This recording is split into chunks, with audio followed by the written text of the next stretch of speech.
जिंदगी जीना है तो ऐसे जियो कि तुम खुद अपना हर लम्हा भूल जाओ पर लोग तुम्हें याद रखें। आप सोच रहे होंगे कि मैं ऐसा क्यों कह रहा हूँ। चलिए एक कहानी से समझते हैं। एक गांव में एक बाप अपने बेटे के साथ रह रहा होता है, लेकिन बाप अपना जॉब नहीं कर सकता था क्योंकि वह बहुत बूढ़ा हो चुका था।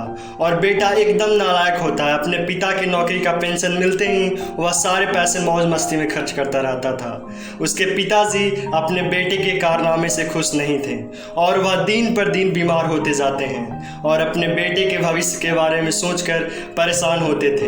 एक दिन अपने बेटे को बुलाकर कुछ अमूल्य वस्तुओं के साथ एक नक्शा देते हैं और जिसमें बहुत सारे अमूल्य हीरे जवाहरात का पता लिखा होता है। और उनका बेटा सबसे पहले नक्शा लेकर अपने घर से हीरे जवाहरात की खोज में निकल पड़ता है। वह बीच में बहुत सारे लोगों से मिलता है पर वह किसी से बात नहीं करता है और वह पूरी रात किसी अजनबी के साथ बिताया और उसके दिमाग में सिर्फ यही एक बात चल रहा था, कहीं कोई दूसरा ना उसके हीरे जवाहरात के पत्ते पे पहले पहुंच जाए। और इसी तरह वह तीन रातें और 3 दिन बिताया और अंत में नक्शे के अंतिम स्थान पर जहाँ हीरे जवाहरात का लोकेशन था वहाँ पहुँच गया।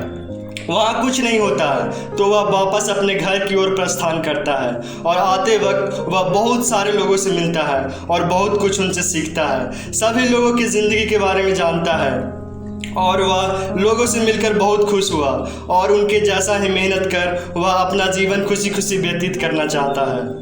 और अंत में वह वापस घर पहुँच गया। उसके पिताजी बेसब्री से इंतज़ार कर रहे थे।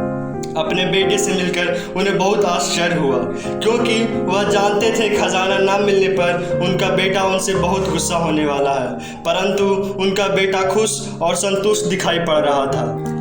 पिता ने अपने बेटे से पूछा, बेटा तुम खुश हो? तुम्हें तो कुछ नहीं मिला, बेकार तुम उतना दूर जाकर परेशान हुए। लेकिन बेटे ने ऐसा उत्तर दिया कि पिताजी की आंखों में से आंसू आ गए और वह उत्तर था, पिताजी आपने मुझे ज़िंदगी भर सब कुछ दिया पर उसका मेरे जीवन में कोई उपयोग नहीं। पर आपने एक सीख दी कि कहीं भी पूरे ज़िंदगी खुश और लोगों के साथ रहने से बिना कुछ किए हम बहुत कुछ कर सकते हैं। इस कहानी से हमें यह शिक्षा मिलती है कि हमारा लक्ष्य जरूरी नहीं है, परंतु लक्ष्य को प्राप्त करने के लिए हर एक परेशानी और कठिन समस्याओं के सामना करने पर जो सीख मिलती है वह ज़रूरी है। क्योंकि हम सब कुछ किसी से मांग सकते हैं परंतु सीख सिर्फ एक्सपीरियंस से मिलता है।